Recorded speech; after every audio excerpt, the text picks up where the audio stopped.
All right. Hello, Internet. We're live with just a couple of us today. We are very close to 3.0, just going through the last few PRs. I think we'll skip the kernel select. I think it's just about ready, but Hi guys.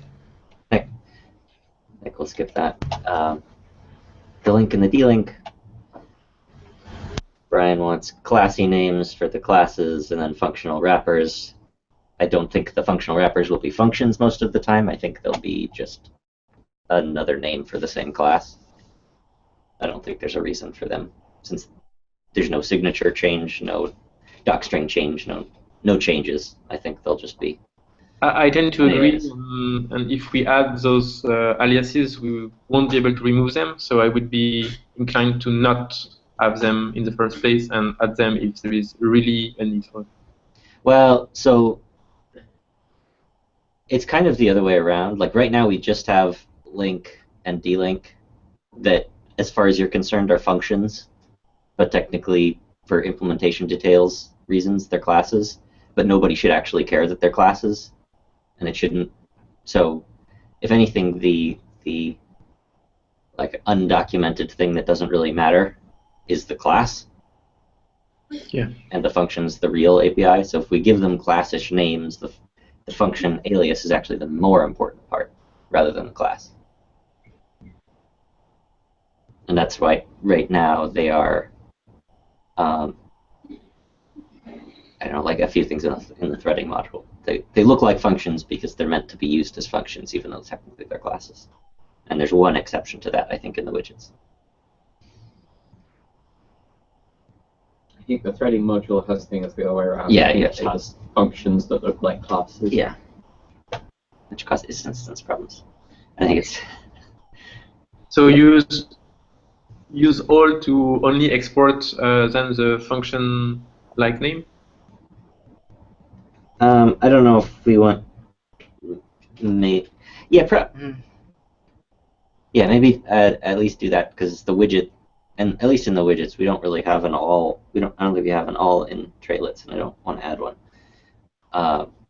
because you shouldn't really be doing import star anyway. But probably not import the link classes in the top level widgets. I don't know. Yep. I mean, if we only care about the function style names, we just call the classes the function style. And that's what we do. All right, okay. Brian just thinks we shouldn't. So okay, we can't resolve that until we have Brian. It's like multiple we can't do anything about without Brian and John, I think. I don't know. Do you? Yeah, probably. In the checkbox UI, I think we all agree on the fact that action should only be possible when they apply to everything. I think there's one exception to that, or one gray area on that one, and that should. Right now, I think that in that PR, shutdown is available if it's all notebooks and any notebook is running. No, it should be all notebooks are running. Okay. And the argument for the current behavior from John is that if we add the ability to check all notebooks, it's a quick 2-action shut down everything.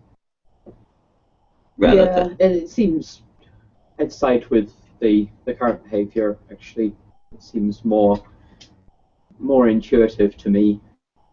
I mean, if you want to shut down everything, you go to the running tab. Because shut down everything in current directory doesn't make more sense, because you will think you shut down everything and you have still notebook in subdirectories that are running. I'm decidedly ambivalent on that one, but I think otherwise we're pretty solid. So I would side with inertia because I don't feel strongly either way on that particular one. But yeah, I think it just needs lots of testing, and it's just about ready. If you select some cells that have content and some cells that don't have content, then delete, i.e. clear the contents of all these cells, is a valid action. I think that's a rather rough analogy. but yeah, I mean, Seems I more think it intuitive was to me. important to remove shutdown when things like directories are selected, because it's yeah. it's potentially confusing to have an action that you don't know what it means, but it's I don't think it's confusing to have shutdown. No, not confusing. I guess it's consistency, and it's fine if it goes through with shutdown when only one notebook knows. Yeah. So since I'm decidedly ambivalent, I'm okay with letting the guy who wrote it pick, since he's already done it. Okay. Yeah, it needs testing and everything.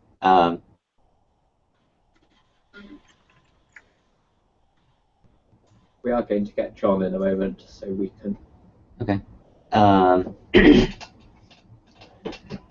Output interact, that's John's thing. Confirm overwrite. It's merged. It is? Maybe not this one. I don't remember. Oh, yeah. Yes. Yeah, it's merged. Oh, all right. It wasn't merged when I added it to the agenda. All right. Okay, never mind then. That's checked off. Hopefully that doesn't ruin anything. I mean, I will try it with Google Drive, and I will complain if needed, but at least it will get some testing. Yeah, if we from your discussion of a generic like revision, if I was thinking if we do want to go that way, we should probably hold it and do something more careful than what I did. But we have some problem with Drive with promises that don't return the right things, so we still get the old date when we have pushed something new and whatever. Okay. Yeah, Castor was saying that might just be a bug with the Drive API. Yeah, but it would still be nice to not compare the date and have a hook to tell us to compare something else, and just have a convenient function which is, hey, I have these two things, just tell me if it's the same or not, or if it's more recent or not. Yeah. I mean, we can still patch if need. Sorry, go ahead. Yeah, I can just monkey patch the current notebook. I should probably make it optional, even if it's not like visibly configurable. I should probably make it something that is easy to turn off. Yeah. The checking.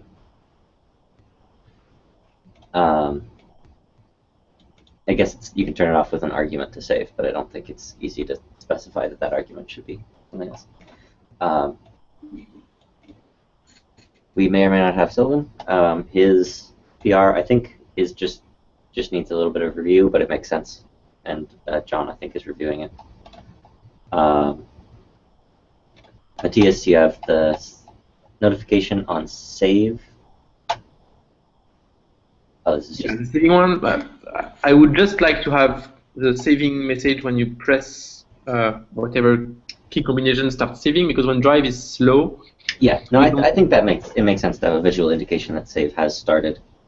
So the question is, do we delay the notification by something like 200 milliseconds so that you don't get flashing? If it's the same color, since we have a notification on save succeeded, if it's at the same notification level, you're not going to get that much of a flash, are you? Because it's just you're going to see a notification, and then it's essentially going to change shape into success, right? Seems like the wrong way to do it. If thinking about this in the context of the next thing on the agenda, which is the indicator of like saved clean dirty state, yeah, could we use that space so like it goes from the dirty cross to like a spinner or something to say I am in the process of saving this, and then goes to the tick when it's finished saving. So write all the save notifications to the dirty one is problematic instead of the notification area. The dirty one is problematic with the notebook, where like basically we tried to do that and nobody agreed on what dirty was. So, right, yeah, I was just thinking for the editor. But I mean, think that would be fine too. There are, yeah, I don't see what we could put like icons that say that it's saving in progress. So that's why I would use the notification I mean, area. you could put the text saving ... Or just the spinner, like the little thing going round and round.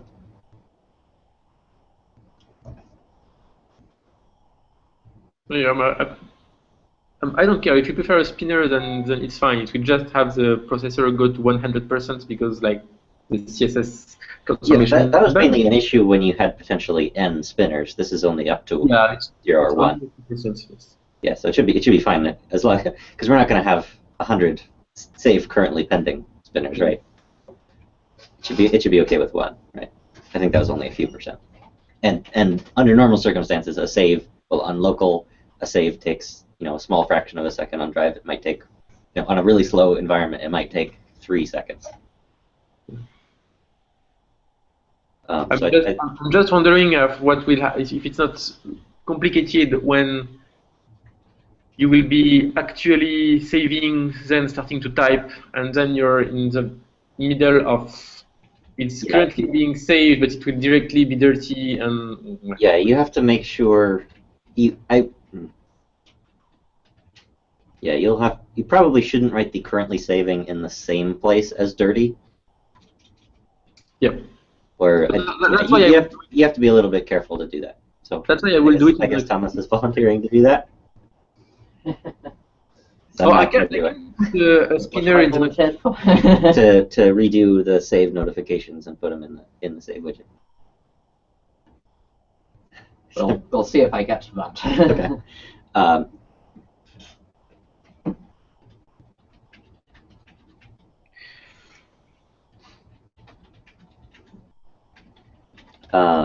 The editor clean dirty.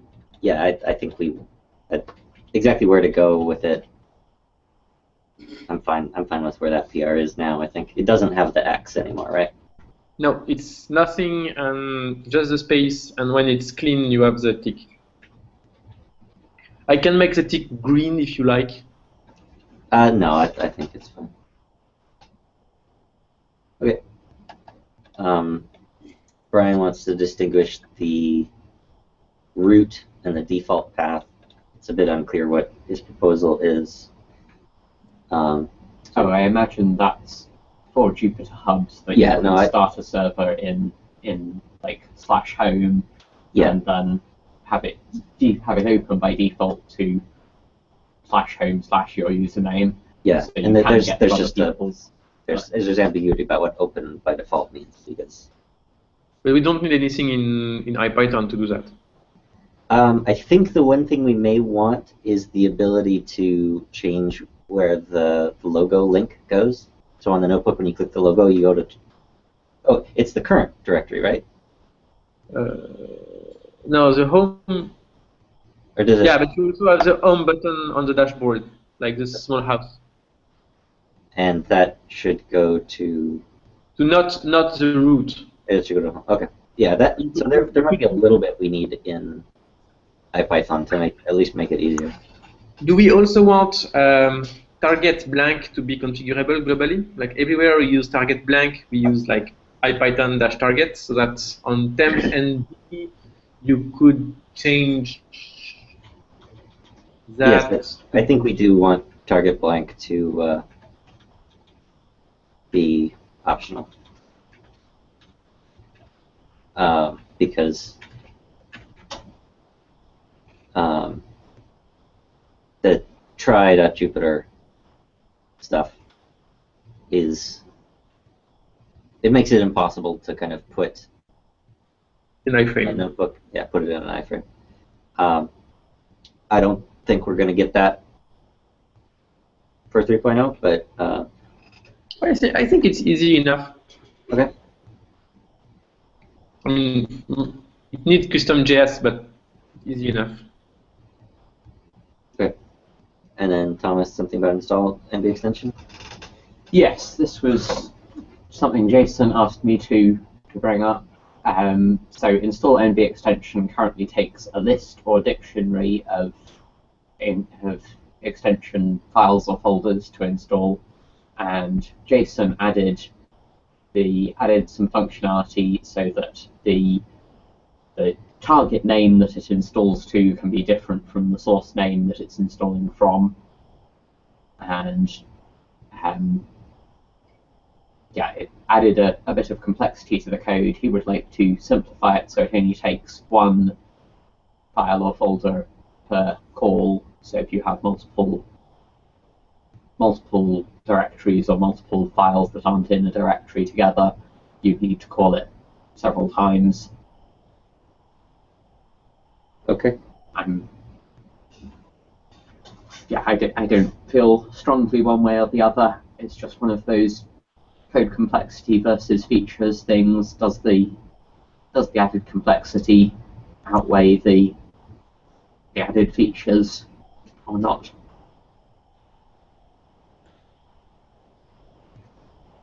I don't know. I mean, it's a convenience function. It's just staging stuff into a directory. So, I kind of suggested that he should make the PR so we could see how much simpler it was, but he didn't go for that. Okay, I'm fine. I'm fine with simplifying it. I don't have a problem with needing multiple calls to do things with multiple files. That doesn't. Okay. And we're only going to find out if this stuff is useful if people are actually using it. And so if Jason is using it and finding it wanting, then that's enough of a reason for it to change for me. All right. Anybody have a strong objection to simplifying it? Mm-hmm. Nope. Okay. So Jason, in a couple of minutes when you hear this, you can go ahead and make the PR for that. Should we loop back up now that we've got John to discuss some of the widget things?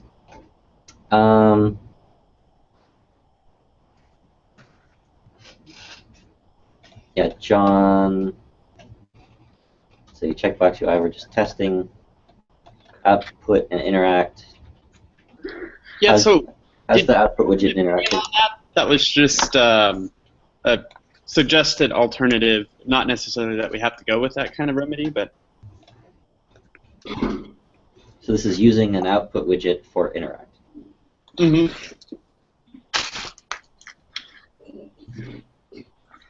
And what does it accomplish? So this just fixes that bug where if you redisplay the interact container multiple times, if you toggle one of the interact parameters, the output doesn't update on all the cells. And this does that without routing the messages to every cell.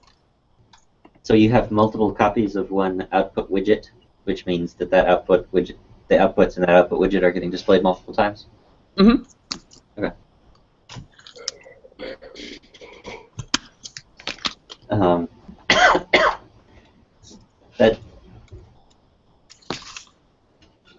And output in an output widget. Does that, I forget, is output from an output widget that still gets saved as regular outputs? Is that right? Yes, I believe that's what we did. I can double check. Okay. And I think tests are failing in that one, but I think it's just because you added a widget and there are tests that count the widgets. Yeah, I saw your message this morning. But don't think those are a big deal. So okay, so we can play with that and it should be fine. Do you have any feedback on the boundary validation thing? I think that. I think Sylvan's fix is fairly straightforward and it's a good idea. Okay. When I was testing it, I found another way to get a state inconsistency. And introduced by that PR or also? No, that's the thing. So it's also in master, but it seems like it's a race condition bug, so we haven't really isolated when it happens, but it appears every now and then. So I'll have to look at that today and investigate a little bit more. But this, as it is, as long as you guys are okay with the code itself, I think it's fine to be merged. because it does fix the problem. Yeah, I had some traitlets little style review that we can talk about, but don't need to do that here. Okay. Yeah, I think that's pretty much. Oh, I think you were the last one with some comments on the select multiple. Me? Yeah, on this on 6890. Oh yeah. We just need to work out. There's just a problem that if we rename using this new naming scheme, Thomas pointed this out, interact won't work because it's not, interact expects value, and we would be renaming value. So I suggested that we just have a proxy property. I don't know if does interact work with value as a property. I can't remember what we decided when we were doing the dual slider widget. There was the same discussion about whether it should be a single trait that's a tuple or two integer traits. That's right. That's right. I think interact works fine if value is a property. Yeah, I mean it should only be reading. Yeah. I think it does get. Yeah. So I think but we can check and that should be fine. Or we can just call the thing value instead of whatever I'd suggested. Yeah, but then you have that confusion, I guess, with whether or not it's plural or singular. Right? I mean, that's the benefit with whether it's a select or a select multiple. I think it was confusing before because we had like value and values, and then we started growing like values that's right. things as well. That's right. Yeah. Yeah. So maybe that the others something that doesn't sound like value. Yeah. Okay, so there's just still a little bit of naming to iterate on, but otherwise fine. Okay. I guess that's all we got for today, I think. Sylvain asked the question on Gitter. Removing is valid for and value for. Those are traitlets things that are, I think, probably inherited from traits. I would leave it alone until traitlets is its own package. Yeah, that seems. Yeah, we are officially done cleaning anything up in IPython 3. That is, if it's fixing, we are. So, are we like having a code freeze now officially? Right. Is this We're not that strict about stuff, but Soft freeze. soft? Yes, we're having a soft serve. A code slushy, not a code. Yeah, but the current plan, I think we can cut a beta.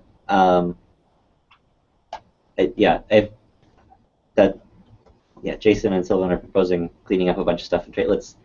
That sounds great. But not for 3.0. But not for 3.0. Yeah. So meeting on Thursday. About meeting on Thursday.